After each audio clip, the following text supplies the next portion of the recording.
Est-ce que dans cette liste, vous pouvez me dire quel est selon vous l'événement le plus marquant de la décennie 2010-2020 ? Les attentats du Bataclan et Je suis Charlie. Pourquoi ? Je pense que ça a modifié profondément la société française.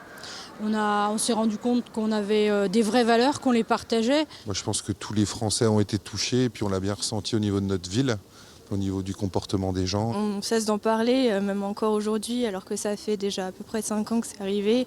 Le peuple a faim! Le peuple a faim! Ça marque le ras-le-bas de tous les Français. Je pense que c'est le reflet de la société actuelle. Un mal-être énorme. Au Mexique, il me parlait beaucoup de ça. Et même dans d'autres pays, des amis que j'avais, ils me parlaient, ils se faisaient beaucoup de soucis pour la France. Fukushima. Pourquoi selon vous ? Quand vous voyez la pollution, les catastrophes que ça engendre derrière et en sachant qu'on ne sait pas tout. Si ça arrive une fois, c'est déjà arrivé, en fait ça va réarriver.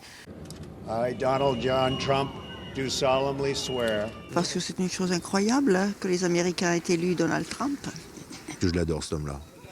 Bon. Pourquoi selon vous C'est un président qui est écouté par 60% de sa population. Vous êtes unis par le mariage au nom de la loi.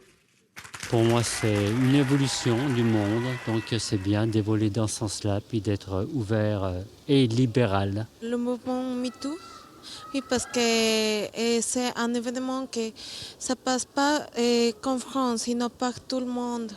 Alors, toutes les femmes sont soulevées pour exprimer sa voix. Personnellement, l'incendie à Notre-Dame, parce que j'y étais quand ça s'est passé. Et que ça m'a beaucoup marqué parce que je suis catholique, mais je pense que même si on n'est pas croyant, c'est quand même très éprouvant de voir un si beau bâtiment partir comme ça en fumée. Alors évidemment, moi, comme prêtre, je vois toujours que la vie, ça passe par la mort et la résurrection du Christ. Et dans la vie aussi, il y a des moments de séparation, il y a des moments plus difficiles et à chaque fois la vie repart.